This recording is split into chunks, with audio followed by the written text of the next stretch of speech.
So, as amazing as it is, arguments over climate change still exist, and exchanges of information towards advancing solutions that serve our well-being require a little bit of art and science. And greetings, everyone. Welcome to the July Community Commons Impact Makers session. We're excited to have you. I'm Rhonda Bannard. I'm the founder and executive director of Earth Gives. And as someone who loves to geek out on all kinds of information and messaging, I am so excited and honored to have Freya Williams with us, and thrilled that our small community of nonprofit viewers, both live and on tape, are going to get to see her magic and her insight. So let me tell you a little bit about her. She is a sustainability, brand purpose, corporate responsibility, and market leader with more than 20 years helping businesses and brands transform the world for the better. She has partnered with global corporations, agencies, and nonprofits, all to advance sustainability. She was the CEO for Futerra, North America, and the founder of Ogilvy Earth, and a leader of Edelman, New York's social purpose practice.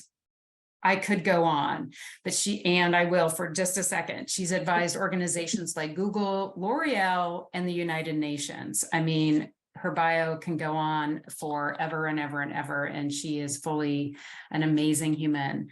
But I want to give her the time to present and share her insights with you, and then invite your questions. So this definitely will be open dialogue after Freya presents her information. So Freya, thanks for joining us, and take it away. Thank you very much, Rhonda, and thanks to those who've joined today or who are watching the content after the fact. You know, it's an intimate group today, so hopefully we will have a chance for some discussion, and I hope these ideas feel relevant to the work that you're doing. And also, I'm hopeful that there are initiatives going on out there that I'm not familiar with yet that perhaps you can point me to afterwards. So hopefully we can have a bit of an exchange of ideas here. So I'm going to share with you some thinking I've been doing recently around the cognitive linguistic concept of framing and what we can learn from it as we seek to communicate, particularly during the sort of anti-woke, anti-ESG backlashes that we're dealing with at the moment, because winning the narrative wars is critical to winning the kind of the bigger idea war around the economy and the society that we want to build and create together. So let me just, here we go. So I'm going to assume that if you're on this call or watching this video, you probably know what's going on out there when it comes to the anti-woke, anti-ESG backlash. So I'm not going to go into it. I think we've all spent plenty of time obsessing over the news headlines on this topic and seeing what's going on with brands and business leaders and so forth out there in the world. I do just want to quickly level set around a few points. So I think, you know, the first is when this all began, it seemed like perhaps it was an ideological battle over investment theses. And I think we can now all agree that it's much bigger than that. It really is a sort of a fresh attempt to stall the entire sustainable economy, sustainable business momentum. So it's really kind of mission critical for all of us, not just those working in that narrow tranche of ESG. It's not just a few rogue voices. It is well organized and well funded. Unfortunately, as you can see from some of the headlines on this slide, it is working. There is some traction happening, and we are starting to see a chilling, particularly on business voice and business action. This isn't about to go away anytime soon. We can expect this to ramp up, particularly if you're US-centric, as many of the ideas in this admittedly are, you know, over the coming election cycle. This will ramp up. Candidates have made it clear it's a big part of their platform. And finally, the time to do something about it is now. So maybe like me, you watched over the last kind of 18 months as what went from this very fringe thing really started to steamroll, wondering how, when it seemed like we finally had the wind at our backs, those of us trying to move the world in a different direction, how did it gain so much traction so quickly? You know, it really seems like it got its teeth into us. And more importantly, what are we going to do about it? And hopefully we can start to look at some answers to some of those questions over the next few minutes here together. So a concept that's really helped me think about what's going on out there is the cognitive linguistic tool of framing. Some of you are probably familiar with this. It really helped me to go back and really dig back into this theory and this work that I first discovered really back in sort of 2007, 2008, when the cognitive linguist George Lakoff was really gaining a lot of traction with his ideas around framing, particularly in a political context. So frames popularized by George Lakoff are not just words, they are bigger than that. They are mental structures that shape the way we see the world. And triggered by words, they are actually a set of associations that exist in our minds that are formed through experience and our values. And they're so ingrained that we are often not aware of them, and they're invisible to us. We aren't aware of how these frames shape how we think and how we behave. The most potent linguistic frames and really powerful communicators understand that their job is to activate these latent frames by showing how their ideas align with the values of the folks they're trying to reach.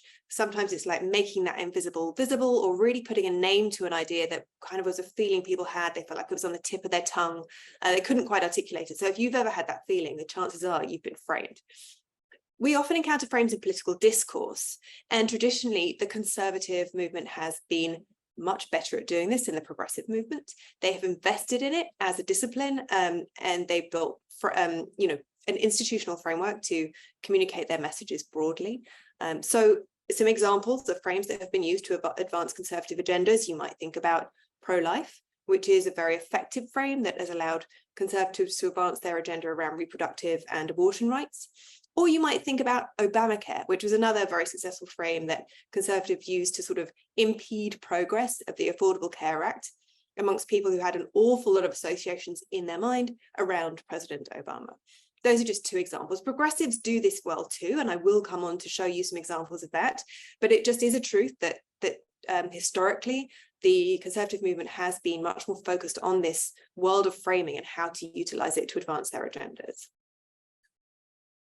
So, looked at through the lens of frames, we can start to understand that the reason the anti-woke and anti-ESG backlash has gained so much traction so quickly is because it taps into an existing mental frame that exists in the minds of many, I'll say Americans in this context, because as I said, that's kind of the one I'm looking at, but many business leaders, many average citizens. These ideas forged in the fires of Milton Friedman that sustainability and business are fundamentally competing forces, and that ESG and sustainability are bad for business, bad for the economy, and bad for our pocketbooks.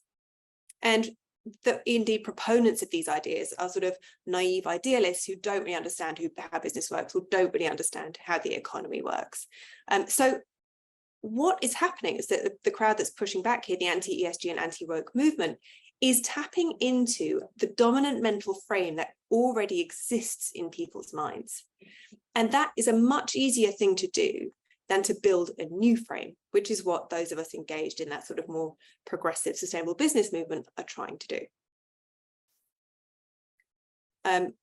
Just to elaborate on that idea a bit more, in a recent Substack post I created, I sort of dug into this a bit more, and there's a little fable that the writer David Foster Wallace uses, and he talks about how there's sort of this big fish swimming by these little fish, and the older fish says to the little fish, hey guys, how's the water? And the little fish are like, oh, fine, thanks. And as he swims past, they say to each other, what the hell is water? And what you can understand here is that water is so dominant and so prevalent in the lives of these little fish that they don't even realize it's there, it's invisible to them. Shareholder capitalism is our water. It is so established as a frame in our modern minds that we don't even realize it's there, or at least that it is a frame. Or said differently, we don't really perceive it as an ideology, but instead as the norm in relation to which everything else is automatically defined. So applying the concept of framing to our current culture wars, we can understand that the backlash has been able to gain traction because it activates this dominant mental frame that that's invisible to most of us. And as I said before, the pull of any dominant frame or norm is unbelievably powerful. And we're not just competing with ideas, we're really competing with the way that people's brains are wired. These ideas are hardwired into our brains through neural pathways that connect. This isn't just a sort of an ideological barrier, it is a physical one. It's fascinating. I've been looking a lot at the world of brain rewiring lately as part of a recovery from a chronic illness, actually. So, shareholder capitalism is our water. It is invisible to us, and it is the dominant frame that the AntiWork AntiSG backlash crowd have been able to activate in the minds of their audience. And there is evidence that this effort is working. So there's an excellent communications firm in DC called Roke Solutions. They recently did a piece of research and found that 52% of Americans agree that corporate wokeism has gone too far, that companies should focus more on their products and services and less on supporting ESG and DEI initiatives. Now, obviously, you can see from the data, the sentiment is stronger amongst the right than the left, but 39% of Democrats agreeing with this surprised me and really shows us that we have to take this seriously. We cannot afford to ignore this and just think it's a bunch of lone kooks and they'll go away or their ideas won't really land. Frames are how elections and movements are won and lost. And until we replace this current frame with something equally sticky and powerful, all our attempts to move the world in a more sustainable direction will remain vulnerable to backlashes like this one, to attempts to undermine the confidence amongst shareholders, voters, consumers, and other constituencies about the financial prudence of doing so. But wait, it's not all bad news. That's not the only story. So in data that seems to run directly counter to what I just showed you, Roke Solutions also found that 76% of Americans agree that companies should be held accountable to make a positive impact in the communities in which they operate. So what's going on here? Wokeism has gone too far, or communities or business should be doing more to support communities?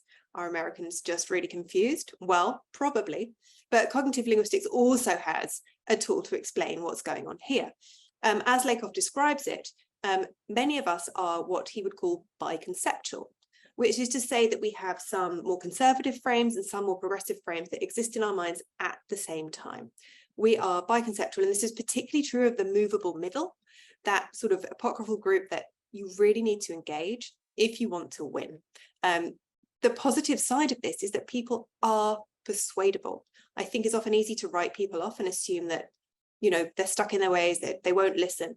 But actually this data suggests that, and the concept of biconceptuality suggests that people are persuadable. And the side that wins is the one that most effectively activates latent beliefs by finding the most compelling and relevant way to frame their ideas with that biconceptual movable middle. And crucially, this isn't about making your message more moderate and watering it down. It is about aligning it with deep-seated values and with those frames that already exist. So it's really finding relevance. For me, this is incredibly optimistic because this is where the potential lives. It shows me that the seeds of the new worldview also exist in people's minds alongside the old, just waiting to be nurtured and activated.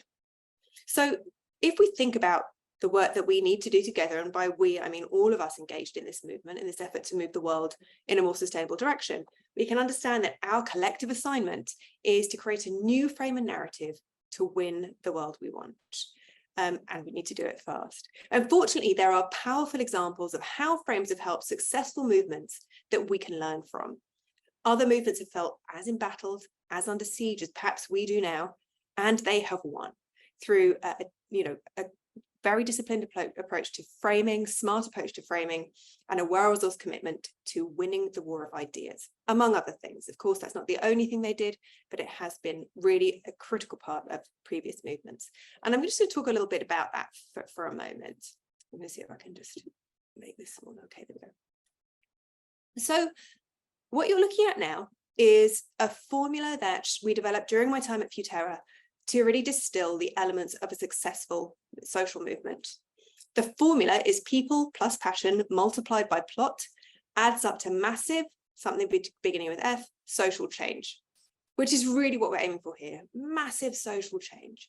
And just to sort of go a bit deeper, people is obviously it's about the sort of the 1, the 10, the 100, and then it's about who that mass movement is that you need to mobilize, often that movable middle.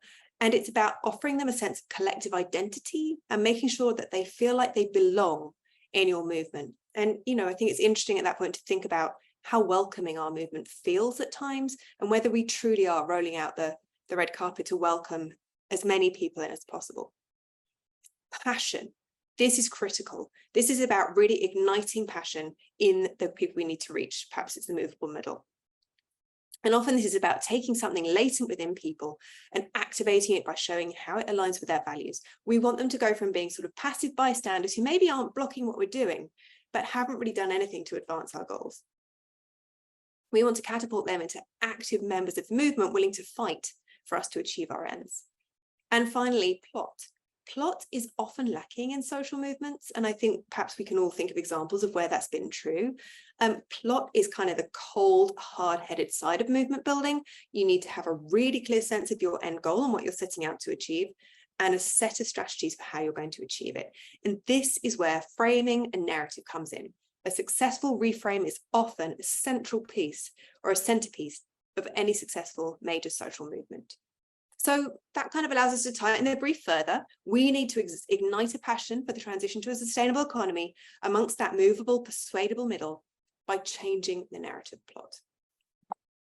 And just to give you an example of a movement who I think really successfully sort of utilize these tools and is a great example is the movement for marriage equality. And a friend of mine, Brian Elner, who is a big thinker on these ideas, was very involved in this movement and was kind enough to give me some background from the sort of inside the campaign. And he explained that after many years of losses in the fight for same-sex marriage, the movement's fortunes started to change when they pivoted plot and really started to think differently about framing.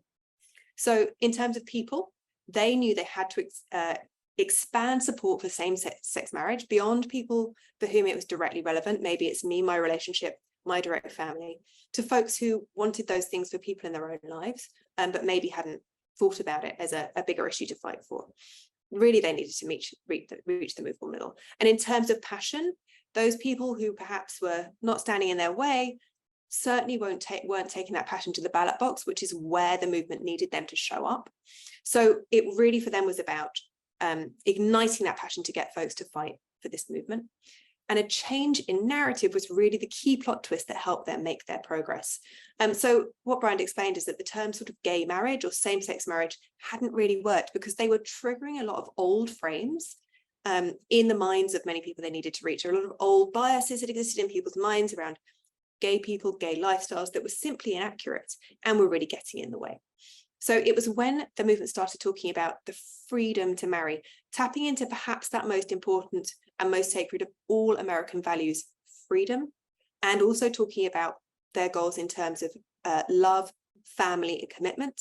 And their message really shifted to freedom to marry, that the movement really started to see change happen, because that allowed those people they were trying to reach to understand that what this movement wanted was simply the same thing that all Americans want, the freedom to be with the people they love, and to have love, family, and commitment in their own lives. And it was really once they made that critical narrative plot, tapping into those deep-seated values, showing how their agenda, as we talked about before, aligned to those existing frames around marriage in their minds. It wasn't a different type of marriage, it was just marriage. They weren't asking for special treatment, they wanted just the same as everyone else, that they started to see those fortunes change. It was also important that they shifted messengers, and Brian described it to me as, you know, we went from using the cast of Will and Grace, the usual suspects around gay marriage, to people like Mike Bloomberg, who were unexpected and really helped bring a different sort of level of credibility for those who had perhaps previously not understood that this was relevant to their values and their lives. So the movement went all the way to the Supreme Court, and in 2015, we saw the Supreme Court victory in Obergefell versus Hodges. Obviously, there are some issues currently around where this movement's at, but that success was driven very much by a pivot narrative plot that sort of checked all the boxes on the ideas that I've been talking about. Another example that's a bit more recent and perhaps not quite so epically major, was more of a brand-led movement, was REI's OptOutside.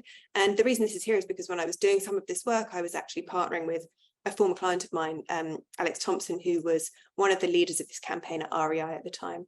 And he explained to me that the OptOutside campaign, which is about closing all their stores on Black Friday in order to give their employees a day off to be with their families, was something they were really thinking hard about messaging around. And initially, you know, I think we see a lot of movements around things like this that feel very anti-capitalist. So it's, you know, horrible pictures of people trampling each other in Walmart on Black Friday, and it's very anti-capitalist. But that wasn't the message that REI felt would resonate most with the broad audience. They realized that really the messaging that would resonate would be about being pro-family. It's about not expecting that store to be open because those associates deserve the time with their family and the people they love to be outside doing what really mattered on this very important American holiday. And really that shift from anti-capitalist to pro-family was what allowed their messaging to be unlocked and to create this really beloved and very successful brand-led movement. And we've seen lots of other initiatives now around Black Friday that have really started to shift people's expectations around that day. So from these examples and many others, just a sort of set of successful principles of frames that have worked. So I think it's really important to think that this isn't about playing defense, it's about playing offense. It's not about saying what we're not for, it's really about talking about what we are for, although some defense is often helpful. But the reason this is really important in the context of framing is because often if you are just defending your position in opposition to your opponents, you end up inadvertently reinforcing their frame in the minds of your audience because you are on their turf. They are defining the terms of the debate. And you might think about, there's one very visible presidential candidate who is excellent at getting everybody talking about him, even if they're critiquing him. He ends up getting all that free media, which inadvertently reinforces his campaign. So don't play defense, play offense. We have to focus on what we can offer, and we need to communicate it with courage and confidence every chance we get. And also we need to want to win, not just to be right. And this is something I know I can be guilty of, is getting that exact right phrase. It's not about whether we're right, it's about whether we're actually going to win. Similarly, while teeing up a problem is important, in fact, the formula of shared value problem solution, which I call a solution sandwich, can be a very effective way to communicate. It is important not to dwell too much on problems. And we've had this debate a lot at the moment in climate. The problems are staring us in the face. The problems are causing heat waves that I can't have my AC on while I'm presenting to you because it's right behind my computer. I'm melting. We see these, the crazy weather. I don't need to go into this. The problems are communicating themselves, but what we need to do better is focus on the solutions. What are we going to do about it? How are we going to help people solve these problems that are all too present for them? We should try to avoid what divides us and really try to think about what unites us. Empathy and community are critically important. People crave love and belonging. And right now it is so divisive out there. It doesn't feel good to people. They want to feel good. They want to feel part of something bigger than themselves. They want to feel like we're in this together.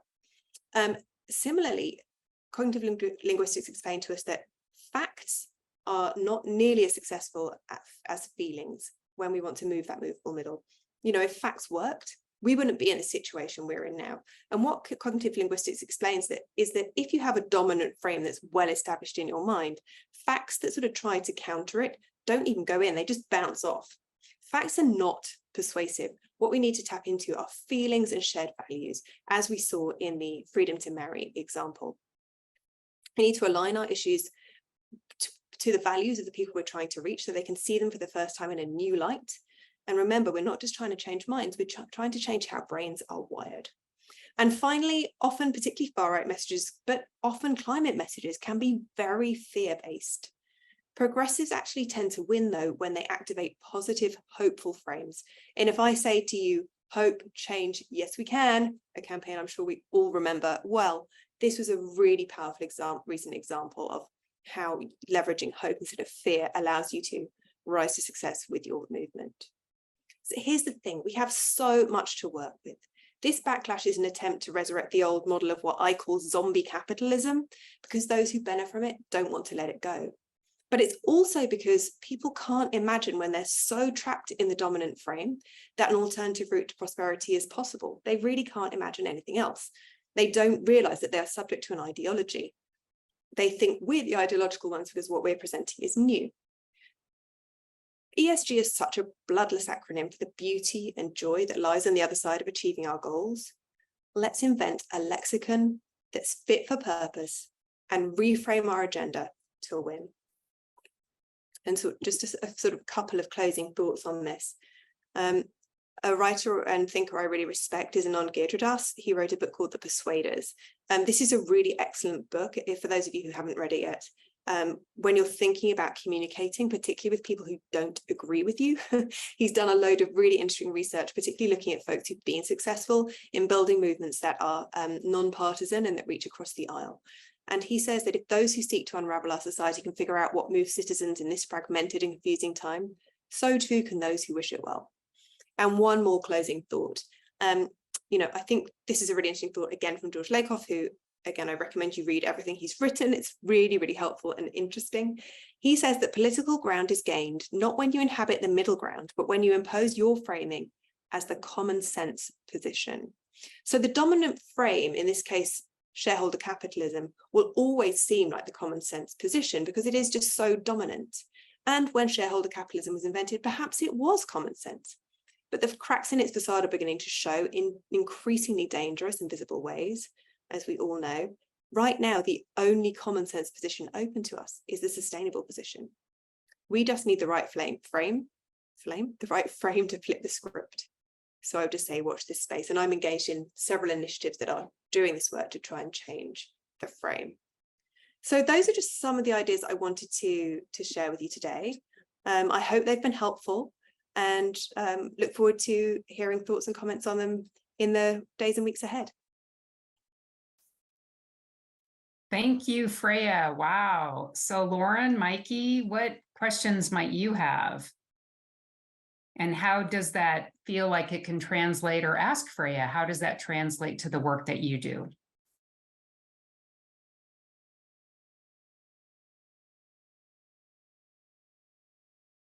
Lauren, Mikey? Oh, she's got some tech problems, so she can't ask any questions. Okay. I have a couple thoughts. So here we are talking to nonprofits who are doing the work. Some do work very locally, some do work globally. How can they begin to shift their messaging, whether they're thinking about raising money or inviting in volunteers? I mean, I think what you shared is very obvious, yet, you know, can you offer maybe a practical thought around that? I mean, I was thinking I was going to go back to this slide. Do you still see my screen though? Yep. Still showing fine? No, it's over to the side, so you're not full screen. So I was just going to show this slide again. Okay. Because I think this is really sort of the key here. I mean, first of all, we should audit what folks are already doing. They may already be doing this very well and very successfully. So I'd never want to make assumptions without having seen people's work. Some of this may feel very intuitive to folks, and it may already be reflected in their language. I think some of the sort of the bigger pitfalls that we tend to see are a sort of a instinct for technical accuracy over emotional resonance. And we need to really think about tapping into people's emotions, not just their, you know, their hearts, not just their heads. I think we need to really think about hope and positivity, and helping paint that picture of the future we want, trying to make it really tangible, you know, describe it in detail, help people evoke what it will feel like. It doesn't exist yet, and it's very hard for people to relate to ideas that don't exist. So the more that we can paint that future for people so that it starts to feel vivid and real and relevant, the better. I also saw some really interesting research recently from the PR firm Edelman in partnership with NYU, looking at the sorts of very specific language that resonates with people. And they found that it can really help if you can tie that messaging to a personal benefit. And we've talked about this for years. It was good to see it reinforced in this recent research. So, you know, me, my family, they talk about my health, my wealth, and you know, my kids. So is what you're proposing to do, how is it relevant not just to the planet, but also to me personally? What's going to be in it for me and my family? How's it going to make our day-to-day life better? We talk about how often the instinct is communicated, like Google Earth View, really make it very big and abstract, but most people live their lives at Google Street View. So we really want to bring that down into their day-to-day lives and make it feel accessible and actionable. Some of these negative messages too are very disempowering. They, as we all know this, but talking about what's going on out there in the world can leave people feeling just confused. It can really shut people down. And some research that Futerra published a couple of years ago, but I think is still super relevant, shows that particularly young people are starting to lose hope. They're starting to believe that it's too late to do anything. And I think we hear that message repeated again and again. So while it's very hard when you know as much as perhaps folks on this call know about what's really going on, it's very hard to sort of have that knowledge and try to put it to one side. It can really help not to dwell there, and really to show people that they do have agency and that there are things that they can do to make a difference, or that others are doing to make a difference. And then, you know, it really comes back to this framing. How do you bring this into people's lives? What are the values they have that we can really activate and trigger? And what are those concepts that are going to help move this out of the abstract into the personal and tangible and real? We also had, I was going to show this slide actually, but I think probably a bit tight on time now, but Futerra, a really interesting segmentation model that we used to work with. And I think it's important to know who you're communicating with. So if your target audience is indeed the super greens, then they live in a very big global world, and it's all about, you know, being the change you want to see in the world. And you really can talk at that Google Earth view level, that very sort of big meta global trends. Then we have another group we call brick settlers. That's an audience that really wants to know about me. They're really me, my community, my church group, my PTA. It's really about safety, security, stability. So if you're communicating with a group more like that, you want to bring it into their lives and into their homes, and really think about how you make it feel very close to home. And then there's another group that's often overlooked, and we call those the goal prospectors. Goal prospectors are the influencers. They often drive trends, but they're often not part of the communication strategy of the environmental movement. But these are who set the trends. You know, I identify as a super green, so all the stuff about the polar bears and the ice caps really motivates the heck out of me. But goal prospectors are not, I'm not aspirational to them. They don't want to be me. They think that we greens don't shave our legs. We're trying to get them to go back to living in a cage and live a really kind of retro primitive lifestyle. They don't understand that many of us really, you know, view sustainability as actually the spur to invent the products and services of the 21st century. So we need to get out of our own way, stop trying to turn everyone into us, and really meet them where they are. And the goal prospectors are the people who are going to set the trends. So how do you make it aspirational, cool, and something they want to be part of, that they want to lead? And we have some great examples of campaigns that have done that successfully that we can probably share afterwards, or I can even try and pull those slides up, but I'm going to run into trouble with my slide sharing perhaps. I also love that. I love your terminology for the solution sandwich, because I've always heard it as the truth sandwich, you know, as a journalist and somebody who monitors media and is very frustrated at the narrative, you know, the ecosystem that they're creating of the negativity is huge. I wonder when it is local, it's definitely alignment with values, right? Like you said, you understand the polar bears because you quickly think of sort of the connection to everything else. What if people don't intuitively do that? Is there any opportunity for us to think about how to make a quick connection? You know, that's unfortunately it's kind of the soundbite, you know, landscape that we're in. If you have a thought on that. Well, I just want to show you this fun tool that we invented that is part of Futerra. And I'm no longer with Futerra, but I think this is one of the great pieces of thinking that they did. So this is the segmentation that they work with. These are the segments. And what I'm going to do is just play 2 little clips of how they recommend that you communicate around solar panels to these 3 different audiences, so you can see how differently we need to communicate. So let me know if you can hear this. This is going to be how to sell solar panels to green pioneers, and see if this feels familiar. Do you care about climate change? Do you care about our planet and the people on it? Do you want to be the change you want to see in the world? Well, solar panels. All right, so you could hear that, right? Yep. The change you want to see in the world. This is how you communicate with green pioneers. You know, connect it to big global issues, make them feel like a movement leader.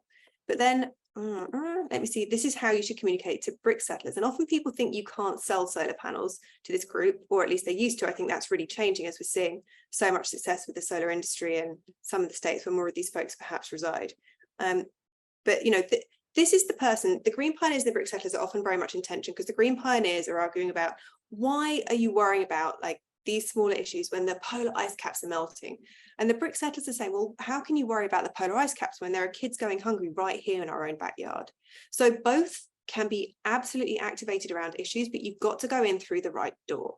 Here's the brick settler, pretend radio commercial. Are your electricity bills running amok? Retake control with the oldest and cleanest energy around, the sun. These panels will save you money, which is why your neighbor just installed one. So, local, social norms, social proof, economy, very sensible, very smart. And then we go to the gold prospector, which is my personal favorite. Remember, this is the group that's very motivated by aspirational ideas, that's very motivated to sort of be on trend, and that's very influential with others who follow them. Solar energy is hot.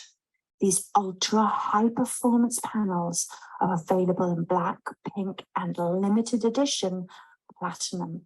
They will be noticed. And that's my former colleague Solitaire Tanzand, who's a very, very clever and creative lady in the sustainability messaging space. So you can see how different those approaches are. So that's why I think it's so important to know who your audience is. And often with the sustainability nonprofit community, and particularly with your point, Rhonda, about the, is it less than 2% of philanthropic funds going to our issues?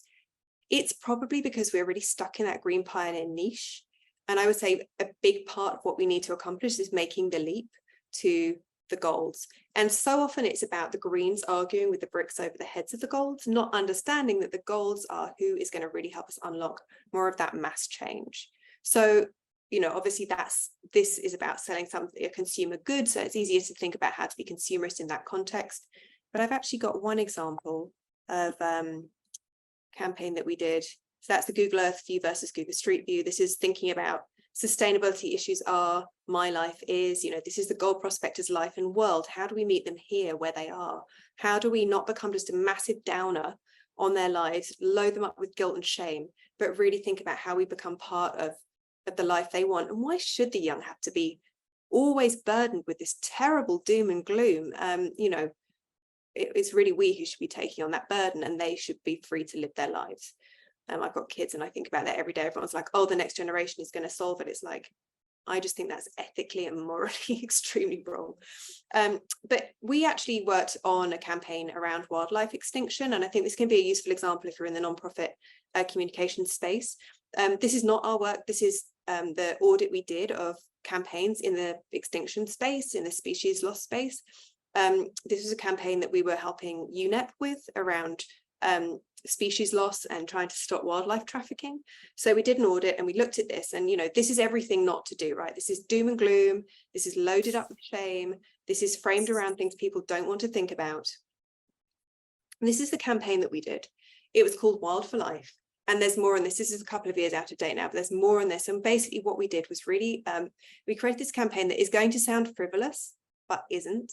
We created a way for folks to create this, they could do a personality quiz to find out which species they most resembled, which of these extinct sort of heroic species they most resembled.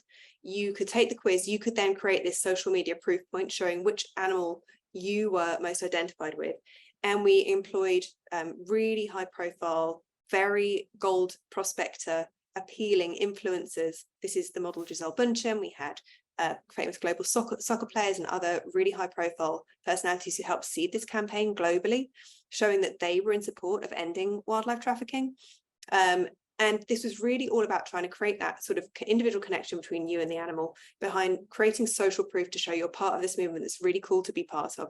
And I know this all sounds quite lightweight and frivolous, but more than 2 billion people signed up to this in the first 3 months. It was by far the most successful campaign UNEP had ever done on wildlife loss and species extinction. So sometimes, and this is where, I as a green prospector often have to resist the urge to try and turn everyone else into me, to make them feel terrible and tell them all about the horrible things that are happening out in the world, and think about the outcome we want to achieve and what's going to get us there. And in this case, celebrities and a spirit animal quiz was the way to get more people interested and engaged. So I often say, just because sustainability is a desired outcome, it doesn't mean it has to be your marketing message. And I think that's this is a really interesting example of where we achieve that with a major nonprofit partner. And I think there's so much sort of scope to update and reinvent communications in the nonprofit space, because these are entities that are doing such incredible work. We want as many people as possible to understand that, to feel connected to it, to see themselves in the work, and to feel that they have some agency to do something about these things themselves. So I don't know if that answered your question, but these are some examples that I personally find sort of quite helpful. Those were incredible additions to your presentation. Thank you for that. And then you reminded me of a question that I was wanting to ask you.